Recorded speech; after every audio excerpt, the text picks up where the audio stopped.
which is going to be the escrow release. There has been a lot of noise this week involving the escrow release. There has been actually, if I'm not mistaken, it was supposed to be 200 million XRP that supposedly was being released from the escrow. So how do you actually see that, Versan?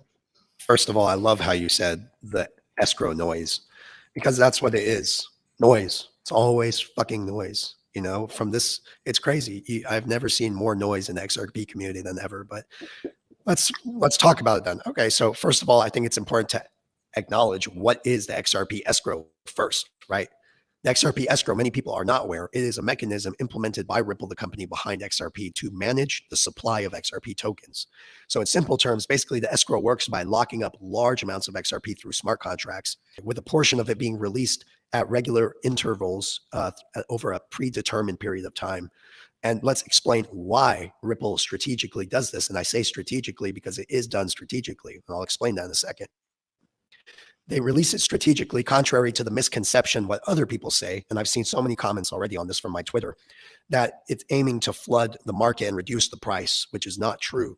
Firstly, by releasing XRP from escrow, Ripple is able to ensure the steady and predictable supply of XRP tokens, which is designed to foster more liquidity in the market. And because liquidity refers to the ease which an asset can be bought or sold without significantly impacting its price. So by maintaining liquidity, Ripple is able to facilitate the smooth functioning of the XRP ecosystem. And that makes it more attractive to investors, traders, and potential partnerships. And that's what this is all about. Second thing to look at is releasing XRP from escrow enables Ripple to distribute XRP tokens to various exchanges and institutions, thereby increasing accessibility to the cryptocurrency itself. And that is the broader narrative, because it makes the broader availability of XRP and it encourages more exchanges to list the token, which then in turn expands its reach and utility, which is the goal here. So it's just essential to emphasize the macro perspective of the escrow in understanding why Ripple's actions are the way they are regarding XRP and releasing it, instead of focusing solely on the short-term market movements and price fluctuations like everybody else. And that's what he's talking about, the noise, you know? Again, you know, the larger goal of Ripple is to establish XRP as a versatile and widely accepted digital asset as a real world utility. And that's exactly what the escrow is doing there, the release of XRP tokens. So that's the overall view. So everything else is noise. I've seen all the tweets this morning and I'm like, oh my God, here we go again.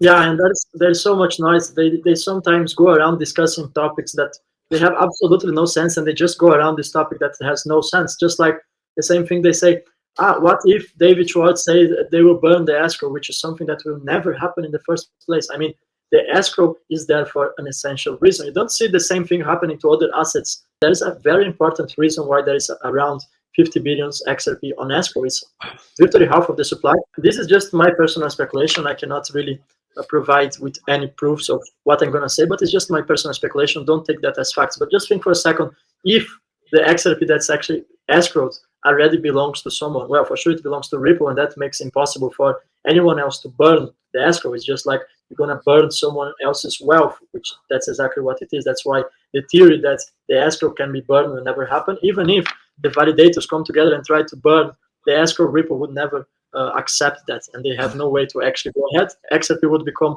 a fork, just like Bitcoin Cash. So forget about burning the escrow. But let's make my point here. If some key institutions like the IMF or the Bank of International Settlements have purchased substantial portions of the escrow back in 2020, 2019, that also brings us to the conclusion that XRP was always meant to be a world reserve currency. And that explains why, if that is to happen, I'm not saying that's a fact, I'm just saying that if that actually makes XRP a world reserve currency as per the definition, held in substantial amounts by central banks. Who else better than the Bank of International Settlements, which is the central bank of central banks? Yeah, and I think people ask a lot of the wrong questions sometimes. You know, you could see that a lot, especially when I'm reading the comments. I'm looking at the questions, and people are asking the wrong questions, and they're trying to further complicate something that is not that complicated to understand. And again, the rest of it, a lot of it is just noise. So you don't have to pay attention to. Yeah, I just have a feeling sometimes that all the action is happening here, and everybody's looking on the wrong direction. They're just making discussions out of matters that shouldn't be discussed at all. I saw people spending weeks discussing if the escrow will be burned. I mean, there you have your answer.